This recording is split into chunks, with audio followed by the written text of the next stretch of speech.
வணக்கம் ஜோதிட நண்பர்களே. விதி, மதி, கதி இந்த 3 விஷயங்களையும் பேசிக்காக வச்சு தான் ஜோதிடம் அப்படிங்கிற ஒரு விஷயமே உருவாக்கப்பட்டது. அதாவது ஒரு மனிதனுக்கு இந்த 3 விஷயங்களை மையமாக வச்சு தான் காலம் அப்படிங்கிறது நகர்ந்துக்கிட்டு இருக்கு. அப்படி அந்த விதத்தில் ஒவ்வொரு ராசிகளுக்குமே தனிப்பட்ட குணாதிசயங்கள் மற்றும் வாழ்க்கை முறை அப்படிங்கிறது சொல்லப்பட்டிருக்கு.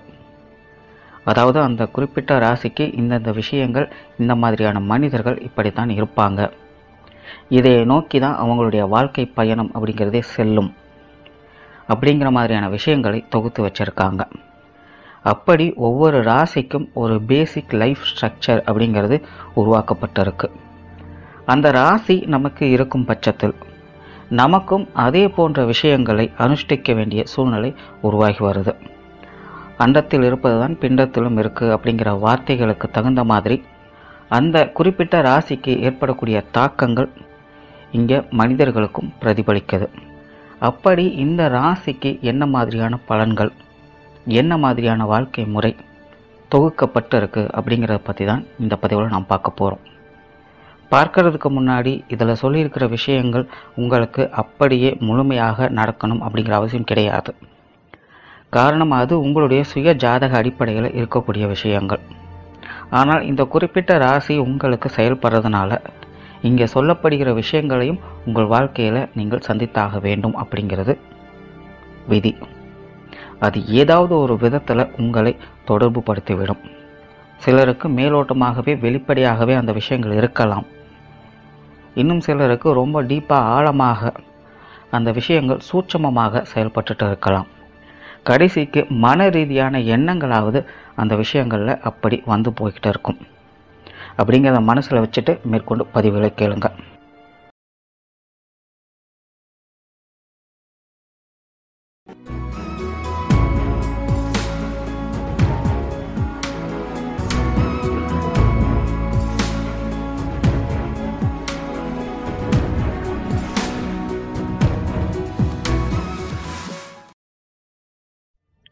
கடகம் காலக்கணிதத்தின்படி 4ஆம் இடமாக வரக்கூடியது. வித்வத்தன்மை பொருந்தியவர்கள், பாச பிரியர்கள், குடும்பத்தை நேசிக்கக்கூடியவர்கள், புகழை விரும்பக்கூடியவர்கள், நிலைப்புத்தன்மை இல்லாதவர்கள் அப்படின்னு இவங்களை பற்றி நிறைய விஷயங்களை சொல்லிக்கிட்டே போகலாம். பொதுவாகவே இந்த கடக ராசி மற்றும் லக்னத்தில் பிறந்தவங்களுக்கு உணர்ச்சி வசப்படக்கூடிய விஷயம்தான் ஒரு பெரிய பிரச்சனையாகவே இருந்து வரும். அது நல்ல விஷயமாக இருந்தாலும் சரி, மோசமான விஷயமாக இருந்தாலும் சரி. அதாவது ஒன்று ஓவர் சென்டிமெண்ட் பேத்தல் அப்படின்னு பேர் வாங்குவாங்க, அப்படி இல்லைன்னா உணர்ச்சியே இல்லாத ஜடம் அப்படின்னு பேர் வாங்குவாங்க. ஆனால் இந்த 2 விஷயத்தையும் நோக்கி தான் கடகம் பயணம் செஞ்சுக்கிட்டு இருக்கு அப்படிங்கிறதா உண்மை. முன்னாடியே சொன்ன மாதிரி பாச பிரியர்கள் தான் இந்த கடக ராசி மற்றும் லக்னத்தில் பிறந்தவங்க. ஸோ சென்டிமெண்ட் இவங்களுக்கு இயல்பாகவே அதிகம். ஸோ மற்றவங்கக்கிட்ட எக்ஸ்பெக்டேஷனும் இவங்கக்கிட்ட அதிகமாகவே இருந்து வரும். பொருள் ரீதியாக இல்லை, ஆசை ரீதியாக பாசம், காதல், அன்பு, நேசம் இந்த மாதிரியான விஷயங்களை ரொம்பவுமே எதிர்பார்க்குறவங்க தான் இந்த கடக ராசி மற்றும் லக்னத்தில் பிறந்தவங்க. பட் அன்ஃபார்ச்சுனேட்லி கடகத்திற்கு நிலைப்புத்தன்மை அதிகம் இல்லாத காரணத்தினால இந்த மாதிரியான விஷயங்கள் கிடைத்து அப்புறம் மறுபடியும் விலகி இருக்க வேண்டிய கட்டாயத்திற்கு தள்ளப்படுறாங்க. அதனால தான் இந்த கடக ராசி மற்றும் லக்னத்தில் பிறந்தவங்க ஆரம்பத்தில் பார்த்திங்கன்னா பாச போராட்டத்தில் சிக்கி தவிச்சிட்டு வந்திருப்பாங்க. அப்புறம் காலம் போக போக உண்மைகள் என்ன அப்படிங்கிறத புரிஞ்சுக்கிட்டு யார் மேலேயுமே ஒரு அக்கறை இல்லாமல், இல்லைன்னா உணர்ச்சியே இல்லாத ஒரு வாழ்க்கையை வாழ்ந்துக்கிட்டு இருப்பாங்க. அப்படி இல்லைன்னா வாழ்க்கையோட ஆரம்ப கட்டத்தில் இந்த பாசம், அன்பு, நேசம் இந்த மாதிரியான விஷயங்களை புரிஞ்சிக்காம தான் தோன்றியாக வாழ்ந்துகிட்டு இருப்பாங்க. அப்புறம் ஒரு காலகட்டத்துக்கு மேலே ஒரு சில பிரச்சனைகளுக்கு பிறகு அன்பு, பாசம், நேசம் இது எல்லாமே என்ன அப்படிங்கிறத புரிஞ்சுக்கிட்டு அதுக்காக இயங்க ஆரம்பிச்சிடுவாங்க. ஸோ இந்த ஒரு சர்க்கிள்குள்ளே தான் கடகம் அப்படிங்கிறது தொடர்ந்து இயங்கிக்கிட்டே இருக்குது. வேகம் அப்படிங்கிற ஒரு விஷயம் கடகத்திற்கு பலமாகவும் இருக்கும், பலவீனமாகவும் இருக்கும். அதாவது தன்னை சார்ந்த விஷயங்களில் இது அவங்களுக்கு எப்போவுமே ஒரு பலம் அப்படின்னே சொல்லலாம். ஆனால் மற்றவங்களுடைய சமாச்சாரத்துக்காக இதை கம்பேர் பண்ணும்பொழுது அங்கே பலத்தையும் பார்க்க முடியும், பலவீனத்தையும் பார்க்க முடியும். ஏன்னா கடகத்தை பொறுத்த வரைக்கும் பாசிட்டிவ் ஆகட்டும், நெகட்டிவ் ஆகட்டும் ரெண்டுமே ரொம்பவுமே குயிக்காக நடக்கும். ஸோ என்ன ஏதுன்னு புரிஞ்சுக்க ஆரம்பிக்கிறதுக்கு முன்னாடியே அடுத்தடுத்த விஷயங்கள் நடக்க ஆரம்பிச்சிடும். ஸோ இந்த மாதிரியான சமாச்சாரங்கள் ஒரு காலகட்டத்தில் அவங்களுடைய மனநிலையை ரொம்பவுமே குழப்பத்திற்கு ஆளாக்கிடும். அப்புறம் அதிலிருந்து அவங்க மீண்டு தெளிந்து வந்த பிறகு தான் அவங்களுக்குன்னு ஒரு வாழ்க்கையை ஆரம்பிக்க செய்யுது. ஆனால் வாழ்க்கை இவங்களுக்கு என்னதான் கரடு முரடானதாகவும் வேகமாகவும் மேடு பள்ளம் நிறைந்ததாகவும் தொடர்ந்து இருந்து வந்தாலும் அறிவு அப்படிங்கிற ஒரு சமாச்சாரம் இவங்களுடைய பொக்கிஷம் அப்படின்னே சொல்லலாம். சொந்த அனுபவம் மாதிரி யாருக்குமே எந்த ஒரு விஷயத்தையும் கற்றுக் கொடுக்க முடியாது. அப்படிப்பட்ட ஒரு அனுபவ அறிவு நுட்பம் அப்படிங்கிறது கடகத்திற்கு இயல்பாகவே உண்டு. எதற்காக இப்படிப்பட்ட குழப்பமும் அவசரமும் கடகத்திற்கு ஏற்படுது அப்படிங்கிற கேள்வி நிறைய பேருக்கு மனசில் ஓடிக்கிட்டு இருக்கும். வித்வத்தன்மை பொருந்தியவர்கள் அப்படின்னு ஆரம்பத்திலேயே சொன்னேன். அதாவது வித்வத்தன்மை அப்படிங்கிறது 4 பேருக்கு நல்லது கெட்டதை எடுத்து சொல்லக்கூடிய ஒரு தன்மை. அதுவும் அனுபவபூர்வமாக உணர்ந்து அது சரியாகவும் இருக்கணும். ஸோ மற்றவங்களுக்கு முன்னோடியாக இருந்தால் மட்டும்தான் இது நிதர்சனமாகும். மற்றவங்க அனுபவிக்கிறதுக்கு முன்னாடியே நீங்கள் அதை அனுபவிச்சாதான் அது என்ன அப்படிங்கிறது உங்களுக்கு தெரிய ஆரம்பிக்கும், புரிய ஆரம்பிக்கும். அப்போ தான் உங்களால் மற்றவங்களுக்கு அது என்ன அப்படிங்கிறது எடுத்து சொல்ல முடியும். அதுதான் வித்வத்தன்மை அப்படிங்கிறது, மற்றவங்களுக்கு கற்றுக் கொடுக்குற விஷயம். ஸோ எல்லாத்துக்கும் முன்னோடியாக இருக்கணும் அப்படிங்கிறதுக்காக தான் இந்த வேகம் அப்படிங்கிறது கடகத்தில் தொடர்ந்து இயங்கிக்கிட்டே இருக்குது. அது நல்லதுக்கும் சரி, கெட்டதுக்கும் சரி. அதே போல் வித்வத்தன்மை அப்படிங்கிறது அவங்க உணர்ந்த விஷயங்களை மற்றவங்களுக்கு சொல்லி கொடுக்கறது தான். அதனாலேயே இயல்பாகவே இவங்களுக்குன்னு ஏதாவது செய்யும்போது அதில் மிச்சம் இருக்கிறது அந்த அனுபவம் மட்டுமே இருந்து வருது. மற்ற எந்த ஒரு விஷயத்தையும் அங்கே பெருசாக எதிர்பார்க்க முடியறது இல்லை. இந்த ஒரு பிரச்சனையும் சிக்கலும் இந்த கடகத்திற்குள்ளே தொடர்ந்து இயங்கிக்கிட்டே இருக்கிறதுனால நிறைய பேர் குழப்பத்தில் தனக்காக அப்படின்னு செய்யவோ இல்லைன்னா இயங்கவோ ஆரம்பிச்சிடுவாங்க. அங்கே நீங்கள் எதிர்பார்க்குற விஷயம் நடக்குதா நடக்கலையா அப்படிங்கிறது உறுதியாக சொல்ல முடியாது. ஆனால் காலம் செல்ல செல்ல அந்த விஷயத்தில் உங்களுக்கு ஞானம் அப்படிங்கிறது அதிகமாகிக்கிட்டே இருக்கும். உங்களால் முழுசாக அதை புரிஞ்சுக்க முடியும். இந்த மாதிரியான சூழ்நிலைகளும் வேகமும் தொடர்ந்து இயங்கிக்கிட்டே இருக்கிறதுனால நிலைப்புத்தன்மையும் கடகத்திற்கு இல்லாமல் போயிடுது. அதாவது அடுத்தடுத்த கட்டத்திற்கு நகர வேண்டிய கட்டாயம் இருக்கிறதுனால ஒன்றைவே போட்டு தொடர்ந்து செஞ்சுக்கிட்டே இருக்கிறது அப்படிங்கிறது பெருசாக செட் ஆகிறது இல்லை. அடுத்தது என்ன அப்படிங்கிற கேள்வியும் குழப்பமும் தான் உங்களுடைய மனசில் தொடர்ந்து ஓடிக்கிட்டே இருக்கும். அதனாலேயே ஒவ்வொரு விஷயத்துலையும் ரொம்ப ஈஸியாக சலிப்பும் சோர்வும் உங்களுக்கு ஏற்பட்டுடுது. ஒரு கட்டத்துக்கு மேலே போர் அடிக்க ஆரம்பிச்சிடும். அப்கிரேட் அப்படிங்கிறது நிச்சயமாக உங்களுக்கு தேவைப்பட்டுக்கிட்டே இருக்கும். அப்படி இருந்தால் மட்டும்தான் உங்களுடைய மனசு கொஞ்சமாவது ரிலாக்ஸ் ஆகும். அப்படி இல்லாமல் ஒரே விஷயத்தை இல்லை ஒரே மாதிரியான விஷயத்தை தொடர்ந்து செஞ்சுக்கிட்டே இருக்கும் பொழுது மனசில் விரக்தி அப்படிங்கிறது தானாகவே உண்டாயிடுது. அப்புறம் அதன் மூலமாக நிறைய விஷயங்களை தெரிஞ்சுக்கிட்டு அதிலிருந்து மறுபடியும் மீண்டும் வெளியில் வர ஆரம்பிப்பாங்க. ஸோ இந்த அப்ஸ் அண்ட் டவுன்ஸ் சர்க்கிள் அப்படிங்கிறது கடகத்திற்கு தவிர்க்க முடியாதது அப்படின்னே சொல்லலாம். பெண்கள் இவங்களுடைய வாழ்க்கையில் அது என்ன மாதிரியான ரிலேஷனாக வேணாலும் இருக்கலாம். ஆனால் இவங்களுடைய வாழ்க்கையில் முக்கியமான பங்கு இல்லை முக்கியமான ஒரு நபர்கள் அப்படின்னு பார்க்கும்போது அங்கே ஏதாவது ஒரு பெண்கள் கட்டாயமாக இருந்து வருவாங்க. உணவு பிரியர்கள் அப்படின்னு சொல்லலாம். இல்லைன்னா உணவு சம்மந்தப்பட்ட விஷயங்களில் ரொம்பவுமே கவனமாக இருப்பாங்க. கொஞ்சம் பெக்யூலராக இருப்பாங்க. அலங்காரம் சம்பந்தப்பட்ட விஷயங்களில் ஆர்வம் அதிகமாக இருக்கும். ஆன்மீகம் சம்பந்தப்பட்ட விஷயங்கள்லையும் இவங்களுக்கு விருப்பம் கூடுதலாகவே இருக்கும். அதனாலேயே மத போதகர்கள் இல்லைன்னா சாஸ்திர சம்பிரதாயங்களை கற்றுக் கொடுக்கக்கூடியவர்கள், வேதங்களை கற்றுக் கொடுக்கக்கூடியவர்கள், அப்படி குருமுகமாக கற்றுக் கொடுக்கும் விஷயங்களில் இந்த கடக ராசி மற்றும் லக்னத்தில் பிறந்தவங்க நிறைய பேர் இருப்பாங்க. இயல்பாகவே இவங்களுக்கு குழந்தைகள் மற்றும் பூர்வீக விஷயங்களில் பிரியம் அதிகம். இவங்களுடைய பேச்சை மற்றவங்க மதிக்கணும் அப்படிங்கிறதுல ரொம்பவுமே குறிக்கோளாக இருப்பாங்க. இவங்களுடைய பேச்சுக்கு என்றைக்குமே ஒரு தனித்துவமான மரியாதை இருக்கணும் அப்படிங்கிறதுல ரொம்பவுமே பெக்யூலராகவே இருந்து வருவாங்க. ஆனால் பெரும்பாலான பேருக்கு அது அமையறதில்லை அப்படிங்கிறதான் பெரிய வருத்தமே. என்ன பிரச்சனை அப்படின்னு பார்த்தீங்கன்னா இவங்க ரொம்பவுமே வேகமான ஆட்கள். ஆனால் இவங்களை சுற்றி இருக்கிறவங்க பார்த்தீங்கன்னா கொஞ்சம் குழப்பமான ஆட்கள் அப்படின்னு சொல்லலாம். அதாவது எப்போ வேகத்தை காட்டுவாங்க, எப்போ மந்தத்தன்மையை காட்டுவாங்க அப்படின்னே சொல்ல முடியாது. ஆனால் இவங்களை சுற்றி இருக்கிறவங்களுக்கு எப்போவுமே ஈகோ ஜாஸ்தியாகவே இருக்கும். நான் அப்படிங்கிற விஷயத்தில் ரொம்பவுமே பிடிவாதமாக இருப்பாங்க. இதை நான் தான் செஞ்சேன், இதை நான் தான் செய்வேன், நான் சொல்கிறத நீ கேளு. இந்த மாதிரியான பிரச்சனைகள் இவங்களை சுற்றி இருக்கிறவங்க கிட்ட எப்போவுமே இருந்துக்கிட்டு இருக்கும். அதை மேனேஜ் பண்ணுறது இவங்களுக்கு கொஞ்சம் கடினமான விஷயம் அப்படின்னே சொல்லலாம். ரீசன் என்னென்னா, உங்களை சுற்றி இருக்கிறவங்க கிட்ட எப்போவுமே ஒரு இரட்டைத்தன்மை இருக்கிறதுனால நீங்கள் எதிர்பார்க்கிற விஷயத்த இல்லை நீங்கள் செய்யணும்னு நினைக்கிற விஷயத்த மற்றவங்க மூலமாக அப்படியே நீங்கள் எதிர்பார்த்த மாதிரியே பெற முடியும் அப்படிங்கிறதுக்கு எந்த ஒரு அமைப்பும் இல்லை அப்படின்னு தான் சொல்லணும். காரணம் என்னென்னா, மொதல் விஷயம் டைமிங், ரெண்டாவது வேகம். இதை ரெண்டையுமே நீங்கள் ஆப்போசிட்லேருந்து எதிர்பார்க்கவே முடியாது.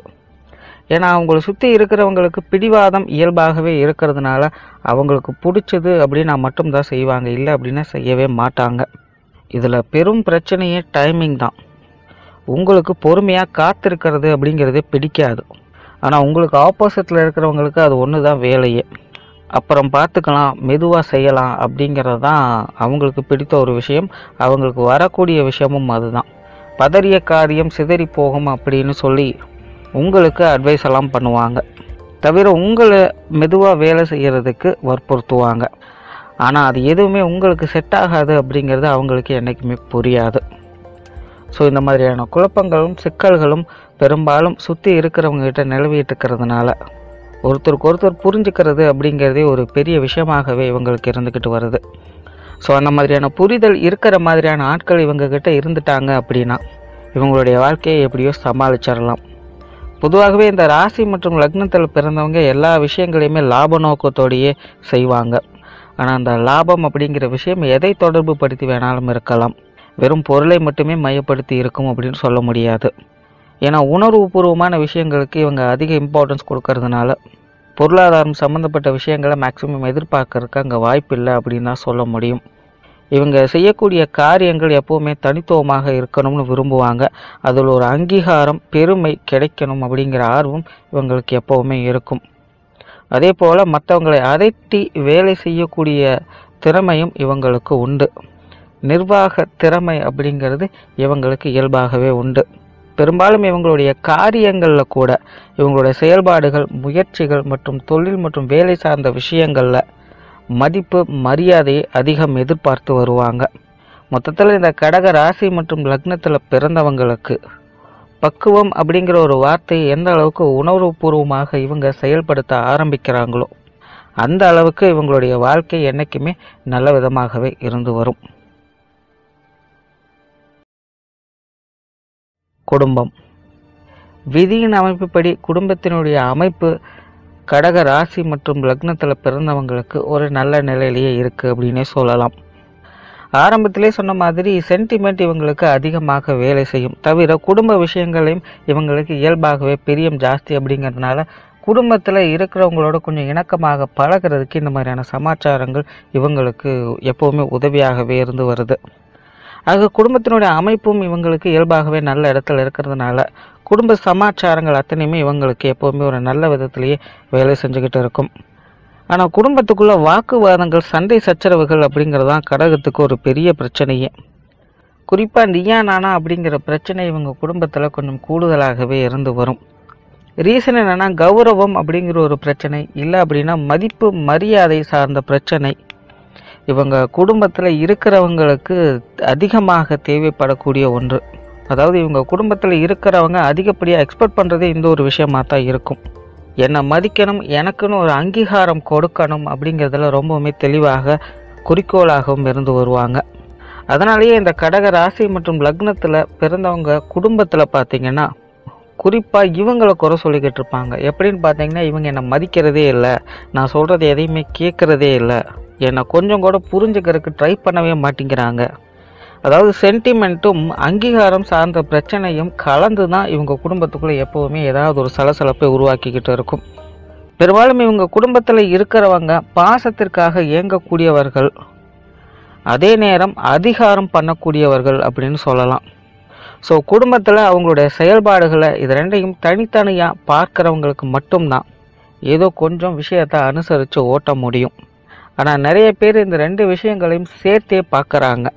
அதனாலேயே அங்கே அதிகாரம் மட்டும்தான் தெரியுதே தவிர பாசம் அப்படிங்கிறது கண்ணுக்கு தெரியறதில்ல. இவங்க குடும்பத்தில் காட்டுறதாகட்டும், இல்லை குடும்பத்தில் இருக்கிறவங்க இவங்களுக்கு பாசத்தை காட்டுற விஷயமாகட்டும், கிளாஷ் ஆகிறதுக்கு ரீசனே இதுவாக தான் இருக்கும். ஆனால் இந்த ராசி மற்றும் லக்னத்தில் பிறந்தவங்களுக்கு குடும்ப அமைப்பு ஒரு நல்ல இடத்துல இருக்கிறதுனால சமாளிப்பு தன்மையும் இயல்பாகவே இவங்களுக்கு வந்துடுது. அதை எப்படியோ சமாளிக்கவும் செஞ்சிடறாங்க.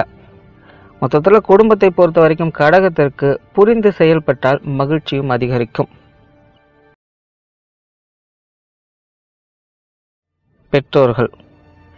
விதியின் அமைப்புப்படி கடகத்திற்கு அப்பாவினுடைய ஸ்தானம் ஒரு நல்ல இடத்துலையே இருக்குது அப்படின்னு சொல்லலாம். உங்களுடைய அப்பாவிற்கும் வித்வத்தன்மை அப்படிங்கிறது கொஞ்சம் இருக்கும்.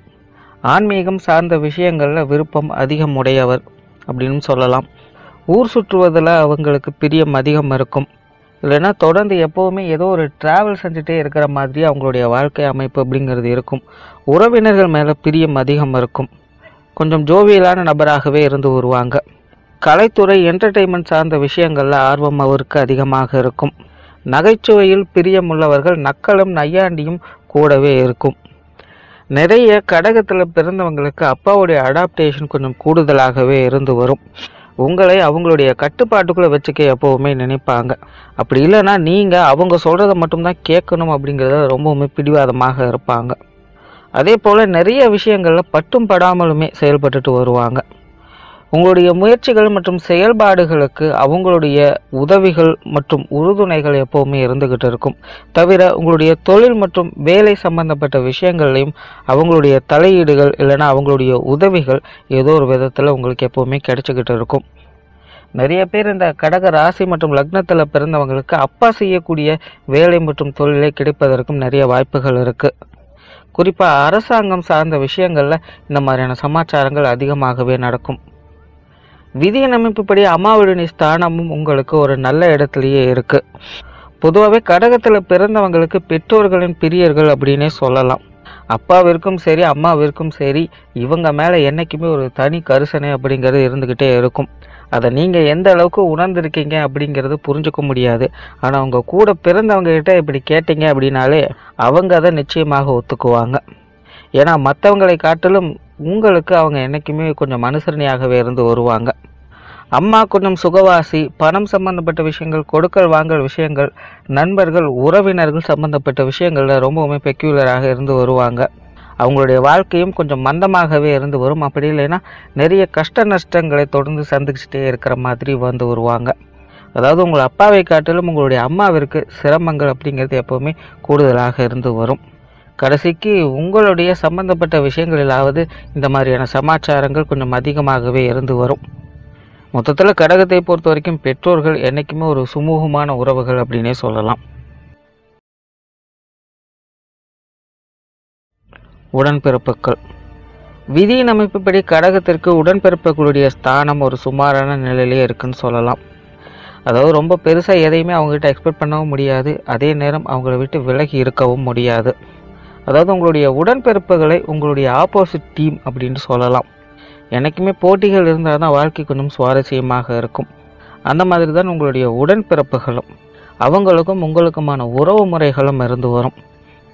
உங்களுடைய மூத்த உடன்பிறப்புகளை பொறுத்த வரைக்கும் கலகலப்பான நபர்கள், குடும்பத்தை விரும்பக்கூடியவர்கள், கலைகள் சம்பந்தப்பட்ட விஷயங்களில் ஆர்வம் இருக்கும், அலங்காரம் சம்பந்தப்பட்ட விஷயங்களில் பிரியம் இருக்கும், கொஞ்சம் பொறுமைசாலிகள், எதையும் தாங்கி கொள்ளக்கூடியவர்கள் அப்படின்னு சொல்லலாம். சுய முன்னேற்றம் அப்படிங்கிறது அவங்களுக்கு என்றைக்குமே பிடித்த விஷயமாக இருக்கும். உங்களை மாதிரி அவங்களும் லாப நோக்கத்தோடு பல விஷயங்களையும் செயல்பட்டுட்டு வருவாங்க. இளைய உடன்பிறப்புகளை பொறுத்த வரைக்கும் புத்தி கூர்மை அதிகம் இருக்கும். கம்யூனிகேஷன் அவங்களுக்கு ரொம்பவும் நல்லா வரும். கொடுக்கல் வாங்கல் விஷயங்கள், பணம் சம்பந்தப்பட்ட விஷயங்களில் ரொம்பவுமே பிரியமாக இருந்து வருவாங்க. நண்பர்கள், உறவினர்கள் சார்ந்த விஷயங்களில் அவங்களுக்கு ஈடுபாடுகள் அதிகம் இருக்கும். கொஞ்சம் சுயநலம் இருக்கும். ஆனாலும் சூழ்நிலை சந்தர்ப்பங்களை புரிந்து செயல்படக்கூடிய ஆற்றலும் அவங்களுக்கு உண்டு. மற்றவங்களை எடை போடக்கூடிய விஷயங்களில் வல்லவர்கள் அப்படின்னு சொல்லலாம். இவங்களுக்கு இரட்டைத்தன்மை அப்படிங்கிறது கொஞ்சம் அதிகமாகவே இருக்கும். அதனாலே இவங்களை புரிஞ்சுக்கிறது அப்படிங்கிறது கொஞ்சம் கஷ்டம்தான். எப்போ சிரிக்கிறாங்க எப்போ முறைக்கிறாங்க அப்படிங்கிறது புரியாது. ஆனால் சமாளிப்பு திறன் இவங்களுக்கு இயல்பாகவே இருக்கிறதுனால எந்த ஒரு விஷயமாக இருந்தாலும் சரி, இல்லை பிரச்சனையாக இருந்தாலும் சரி, அது இவங்களுக்கு தகுந்த மாதிரி ஈஸியாக மாற்றிக்குவாங்க. மொத்தத்தில் கடக ராசி மற்றும் லக்னத்துக்கு உடன்பிறப்புகளை பொறுத்த வரைக்கும் தள்ளி இருந்தாலும் பாசம் குறையாது. வாழ்க்கை துணை. விதியின் அமைப்புப்படி வாழ்க்கை துணையுடைய அமைப்பு கடகத்திற்கு ஒரு நல்ல இடத்துலையே இருக்கு. குணத்தின் அடிப்படையில் ரொம்பவுமே கோபக்காரங்க, செயல்பாடுகளில் தீவிரமுடையவங்க, அவங்களுடைய காரியங்களில் எப்போவுமே ரொம்பவுமே பெக்யூலராக இருந்து வருவாங்க. நல்ல விஷயங்களை செய்யணும், செய்கிற விஷயங்களை சரியாக செய்யணும் அப்படிங்கிறதுல ரொம்பவுமே குறிக்கோளாக இருந்து வருவாங்க. பேச்சு திறமை உடையவர்கள், பேச்சில் நக்கலும் நையாண்டியும் கலந்திருக்கும். கலகலப்பாகவும் வசீகரமாகவும் பேசுகிற தன்மை இவங்களுக்கு அதிகமாகவே இருந்து வரும். பொதுவாகவே இவங்களுடைய பேச்சு மற்றவங்களை கவர்ந்து இழுக்கவும் செய்யும், மற்றவங்களை வம்பிழுக்கவும் செய்யும். அதாவது இவங்களை பொறுத்த வரைக்கும் பேசியே ஒரு விஷயத்தை சரி செய்யவும் முடியும், அதே நேரம் பேசியே ஒரு பிரச்சனையை பெருசாக்கவும் முடியும். அந்த அளவுக்கு இவங்களுக்கு திறமை அதில் அதிகம் உண்டு. தொழில் மற்றும் வேலைகள் சம்பந்தப்பட்ட விஷயங்களில் எப்போவுமே ரொம்பவுமே தீவிரமாக இருந்து வருவாங்க. நிறைய பேர் அந்த மாதிரியான சமாச்சாரங்களுக்காக அதிக கஷ்டப்படவும் செய்வாங்க. பொதுவாகவே இவங்க வேலை செய்யக்கூடிய முறையும் பார்த்தீங்க அப்படின்னா ரிஸ்கான வேலைகள் எதுவும் இருக்கக்கூடாது, கொஞ்சம் சொகுசாகவும் இருக்கணும் அப்படிங்கிறதுல தெளிவாக இருந்து வருவாங்க. அதனாலேயே இவங்களுடைய செயல்பாடுகளும் கொஞ்சம் மந்தத்தன்மையாகவே இருந்து வரும். கோபம் இவங்களுக்கு இயல்பாகவே அதிகமாக இருக்கிறதுனால, இவங்களை அனுசரித்து போய்க்கிறதுனால நிறைய பிரச்சனைகளை சங்கடங்களை தவிர்க்க முடியும். அப்படி இல்லாத பட்சத்தில் அதை சொல்லியே மனசை நோகடிச்சிருவாங்க. பிடிவாதமும் இவங்களுக்கு இயல்பாகவே இருக்கிறதுனால எந்த ஒரு விஷயத்தையும் சொல்லி புரிய வைக்க முடியாது. ஆனால் இவங்களாகவே இயல்பாகவோ இல்லை அனுபவிச்சோ அடிபட்டோ புரிஞ்சுக்கிட்டாங்க அப்படின்னா அவ்வளோ சீக்கிரம் அந்த மாதிரியான சமாச்சாரங்களுக்கு திரும்ப போக மாட்டாங்க. மொத்தத்தில் கடகத்திற்கு வாழ்க்கை துணையை பொறுத்த வரைக்கும் புரிந்து கொண்டால் சுமூகம் உண்டு.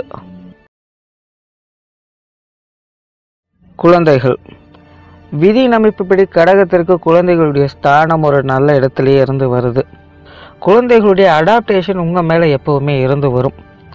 அதாவது குழந்தைகளுக்கு உங்கள் மேலே எப்போவுமே பிரியம் இருக்கும். நேரடியாகவோ அல்லது மறைமுகமாகவோ அவங்களுடைய உதவிகள் இவங்களுக்கு எப்போவுமே இருந்துக்கிட்டு இருக்கும். உங்களுடைய குழந்தைகள் ஆன்மீகத்தில் விருப்பமுடையவர்கள், தனிமை விரும்பிகள், அமைதியானவர்கள், ஆனால் கோபத்தை அதிகமாக காட்டக்கூடியவர்கள். இவங்களுடைய வாழ்க்கை முறை பொதுவாகவே கொஞ்சம் மந்தமாகவே இருந்து வரும். இவங்களை பற்றி அவ்வளோ சீக்கிரம் யாருக்கும் எந்த ஒரு விஷயமும் பிடிபடாது. இவங்களுடைய சிந்தனைகளும் செயல்பாடுகளும் அவ்வளோ சீக்கிரம் மற்றவங்களுக்கு புரியாது, அப்படி இல்லைன்னா எடுபடாது அப்படின்னு சொல்லலாம். அறிவு திறன் உண்டு, அனுபவசாலிகளாக இருந்து வருவாங்க. எந்த ஒரு விஷயத்தையும் இவங்க கிட்ட திணிக்க முடியாது. இவங்களுக்குன்னு எப்போவுமே ஒரு தேடல் இருந்துக்கிட்டே இருக்கும். அந்த விஷயத்தில் ஒரு ஸ்பெஷலிஸ்டாக இவங்க இருந்து வருவாங்க. குழந்தைகள் அதிக முயற்சி உடையவர்கள், கீர்த்தி உடையவர்கள் அப்படின்னு சொல்லலாம். தொலைதூர பிரயாணங்களை அதிகம் விரும்பக்கூடியவர்கள் அப்படின்னு சொல்லலாம். நண்பர்கள் மற்றும் உறவினர்கள் வகையில் எப்போவுமே ஒரு சகஜமான மனிதர்களாக இருந்து வருவாங்க. இவங்களுடைய வாழ்க்கை முறை ரொம்பவுமே ஸ்லோ டெவலப்மெண்ட்டாக தான் இருந்து வரும். ஆரம்ப காலகட்டத்தில் நிறைய சிரமங்களையும் தடை தாமதங்களையும் அதிகமாக பார்க்க வேண்டியது இருக்கும். ஆனால் வாழ்க்கையின் பிற்பகுதியில் ஓரளவுக்கு அப்படியே செட்டில் ஆகிடுவாங்க. மற்றவர்களை எடை போடுவதில் இவர்கள் வல்லவர்கள் அப்படின்னு சொல்லலாம். யார் யார் என்னெல்லாம் செஞ்சுக்கிட்டு இருக்காங்க, இல்லை என்னெல்லாம் செய்வாங்க அப்படிங்கிறது இவங்களால் தெளிவாக புரிஞ்சுக்க முடியும். ஸோ அது எல்லாத்தையும் புரிஞ்சுக்கிட்டு கொஞ்சம் ஒதுங்கி இருந்தே எல்லா வேலைகளும் செஞ்சு வருவாங்க. ஆனால் உங்களுக்கு தனிப்பட்ட முறையில் உங்கள் குழந்தைகள் மூலமாக எப்போவுமே சகாயம் என்பதே உண்டு. அவங்களுக்குன்னு தனிப்பட்ட முறையிலும் சரி, இல்லை மற்றவங்களுக்கும் சரி, எப்படி இருந்துட்டாலும் உங்களுக்குன்னு வரும்போது உங்களுக்கு சப்போர்ட்டாக தான் அவங்க எப்போவுமே இருந்து வருவாங்க. மொத்தத்தில் கடகத்தை பொறுத்த வரைக்கும் குழந்தைகள் உங்களுடைய ஆதரவாளர்கள். நண்பர்கள் மற்றும் உறவினர்கள். விதியின் அமைப்புப்படி நண்பர்கள் மற்றும் உறவினர்களுடைய ஸ்தானம் ஒரு நல்ல நிலையிலேயே இருக்குது. குறிப்பாக உறவினர்களை பொறுத்த வரைக்கும் ஒரு சகாயமானவர்கள் அப்படின்னு சொல்லலாம். அதாவது அவங்களுடைய உறவு முறைகள் உங்களுக்கு எப்போவுமே ஒரு நல்ல விதத்திலேயே இருந்துக்கிட்டு இருக்கும். அதாவது உங்களுடைய உறவினர்கள் உங்களை தேடி வரக்கூடிய அளவில் எப்போவுமே ஒரு நல்ல நிலையிலேயே இருந்து வரும். உங்களுடைய உறவினர்களுக்கு பேச்சு திறமை அதிகம் உண்டு. நிறைய விஷயங்களில் பேசியே சமாளிக்கவும் செஞ்சுடுவாங்க, வாயடைக்கவும் செஞ்சுடுவாங்க. படிப்பு விஷயங்கள், சொத்துக்கள் சம்பந்தப்பட்ட விஷயங்கள், அம்மா சம்பந்தப்பட்ட விஷயங்கள், மாமனார் மாமியார் சம்பந்தப்பட்ட விஷயங்களில் உங்களுடைய உறவினர்கள் வகையில் நிறைய சலசலப்புகள் உங்களுக்கும் இருக்கும், அவங்களுக்கும் இருக்கும். அதாவது இந்த மாதிரியான சமாச்சாரங்கள் வழியாகத்தான் நிறைய விஷயங்கள் உங்களுக்கும் அவங்களுக்கும் ட்ராவல் ஆகிக்கிட்டு இருக்கும். நண்பர்களை பொறுத்த வரைக்கும் அமைதியானவர்கள், உதவும் மனப்பான்மை அவங்களுக்கு அதிகம் இருக்கும். ஆனால் அவங்களுடைய சிந்தனைகளும் செயல்பாடுகளும் பெரும்பாலும் உங்களால் புரிந்து கொள்ள முடியாது. ஆனால் உங்களுடைய நண்பர்கள் உங்களுக்கு சப்போர்ட்டிவாகவே எப்பவும் இருந்து வருவாங்க. ஆன்மீகம் சார்ந்த விஷயங்களில் அவங்களுக்கு எப்போவுமே பிரியம் இருக்கும். பயணம் சம்பந்தப்பட்ட விஷயங்களில் ஆர்வம் அதிகமாக இருக்கும். நிறைய பயணங்களையும் அவங்க செஞ்சுக்கிட்டே இருப்பாங்க. உங்களுடைய நண்பர்களுக்கு வாழ்க்கையில் எப்போவுமே ஒரு தேடல் இருந்துக்கிட்டே இருக்கிறதுனால உங்களை மாதிரியே அவங்களும் வித்வத்தன்மை பொருந்தியவர்களாகவே இருந்து வருவாங்க. மொத்தத்தில் உறவினர்கள் மற்றும் நண்பர்களை பொறுத்த வரைக்கும் கடகத்திற்கு சகாயம் என்பதே உண்டு. உடல்நலம். உடல் நலத்தை பொறுத்த வரைக்கும் கடகத்திற்கு நெஞ்சு பகுதிகள், மறைவு ஸ்தானங்கள் மற்றும் கால் பகுதிகளில் வரக்கூடிய பிரச்சனைகளில் கொஞ்சம் கவனமாக இருக்கணும். தவிர மர்மமான நோய்கள், நுணுக்கமாக சிகிச்சை பெறக்கூடிய நோய்களில் கொஞ்சம் கவனமாக இருந்து வரணும். தவிர இடுப்பு பகுதிகள் மற்றும் முதுகு பகுதிகளிலையும் கொஞ்சம் கவனமாக இருந்து வருவது நல்லது. கஷ்ட நஷ்டங்கள் அப்படின்னு பார்க்கும் பொழுது சொத்துக்கள் சம்பந்தப்பட்ட விஷயங்கள், படிப்பு சார்ந்த விஷயங்கள், குழந்தைகள் சம்பந்தப்பட்ட விஷயங்கள், பெற்றோர்கள் வகையில் வரக்கூடிய விஷயங்கள், பொருளாதாரம் சம்பந்தப்பட்ட விஷயங்கள், கொடுக்கல் வாங்கல் விஷயங்கள், கடன், நோய், வழக்குகள் சார்ந்த விஷயங்கள், மற்றவர்களுடைய குடும்பம் சார்ந்த விஷயங்கள் மற்றும் அவர்களுடைய பேச்சுக்கள், இந்த மாதிரியான சமாச்சாரங்கள் எப்போவுமே கொஞ்சம் கூடுதல் கவனம் என்பது இவங்களுக்கு தேவை. தொழில் மற்றும் வேலை. விதியின் அமைப்புப்படி தொழில் மற்றும் வேலையினுடைய ஸ்தானம் கடகத்திற்கு ஒரு சுமாரான இடத்திலேயே இருந்து வருது. பெரும்பாலும் இந்த ராசி மற்றும் லக்னத்தில் பிறந்தவங்களுக்கு இந்த தொழில் மற்றும் வேலை விஷயங்களில் நிறைய அலைச்சல்கள், மன உளைச்சல்கள் அப்படிங்கிறது இருந்துக்கிட்டே இருக்கும். ஒரு குழப்பமும் எப்போவுமே இவங்ககிட்ட இருந்துக்கிட்டே இருக்கும். இதை செய்யலாமா, அதை செய்யலாமா, இது நடக்குமா, அது நடக்குமா அப்படிங்கிற ஒரு குழப்பம் இவங்களுக்குள்ளே எப்போவுமே இருந்துக்கிட்டு இருக்கும். ஆனால் இவங்க செய்கிற வேலை மற்றும் தொழில்கள் எப்போவுமே ஒரு தனித்துவம் வாய்ந்ததாகவே இருந்து வரும். குறிப்பாக சொல்லணும்னா மற்றவங்க கவனிக்கிற விதத்தில் தான் அந்த மாதிரியான விஷயங்கள் இருக்கும். நீங்கள் என்ன செய்கிறீங்க அப்படிங்கிறத வச்சு தான் உங்களை தீர்மானிக்கவே செய்வாங்க. அந்த அளவுக்கு உங்களுடைய தொழில் மற்றும் வேலை சார்ந்த விஷயங்கள் உங்களுடைய வாழ்க்கையில் மிகப்பெரிய பங்குகள் வகிக்கும். அரசாங்கம் சம்பந்தப்பட்ட விஷயங்கள், அப்பா வழி தொழில் மற்றும் வேலைகள், உணவு சம்பந்தப்பட்ட விஷயங்கள், ரசாயனங்கள், நெருப்பு மற்றும் உஷ்ணம் சார்ந்த விஷயங்கள், பாதுகாப்புத்துறை, கம்யூனிகேஷன் சம்பந்தப்பட்ட விஷயங்கள், சுயதொழில், எலக்ட்ரானிக் சம்பந்தப்பட்ட விஷயங்கள், நீதித்துறை, கொடுக்கல் வாங்கல் சம்பந்தப்பட்ட விஷயங்கள், இப்படி இன்னும் பல தொழில் மற்றும் வேலைகள் இந்த ராசி மற்றும் லக்னத்தில் பிறந்தவங்களுக்கு நன்மைகளை கொடுக்கும். ஓகே ஜோதிட நண்பர்களே, இதுதான் இந்த ராசியினுடைய முழு அமைப்பு. இங்கே ராசியை பற்றி முழுவதுமாக எதுவும் சொல்லப்படலை, தோராயமாக சில விஷயங்களை பற்றி மட்டுமே சொல்லப்பட்டிருக்கு. நான் மறுபடியும் இங்கே ஒரு விஷயத்த சொல்கிறேன். ஆரம்பத்திலேயே நான் சொன்ன மாதிரி இங்கே சொல்லப்பட்டிருக்கிற விஷயங்கள் உங்களுக்கு அப்படியே நடக்கணும் இருக்கணுங்கிற அவசியம் கிடையாது. அது உங்களுடைய சுய ஜாதக அடிப்படையின் முறையிலேயே இருக்கும். ஆனால் இங்கே சொல்லப்பட்டிருக்கிற விஷயங்கள் ஏதோ ஒரு வகையில், ஏதோ ஒரு சூழ்நிலையில் நீங்கள் ஃபேஸ் பண்ணியாக வேண்டிய சூழ்நிலைகள் உருவாகும். அதாவது இங்கே நீங்கள் கவனிக்க வேண்டியது ஒரு விஷயத்தை தான். என்னுடைய பேச்சை நீங்கள் கவனிக்காதீங்க, அதில் இருக்கக்கூடிய கருத்தை மட்டும் எடுத்துக்கோங்க. ஏன்னா எல்லாருக்கும் ஒரே மாதிரியான ஸ்லாங் அப்படிங்கிறது கிடைக்காது, அது எல்லாருக்கும் புரியவும் செய்யாது. எனக்கு தெரிஞ்ச மாதிரி விஷயங்களை நான் சொல்லியிருக்கேன், அவ்வளோதான். அதனால் நான் சொல்லப்பட்டிருக்கிற விஷயங்களை மட்டும் நீங்கள் கொஞ்சம் புரிஞ்சுக்கிட்டிங்கன்னா போதும். மற்ற எல்லா விஷயங்களும் உங்களுக்கு தானாகவே புரிய ஆரம்பிச்சிடும். நன்றி, வணக்கம், வாழ்க வளமுடன்.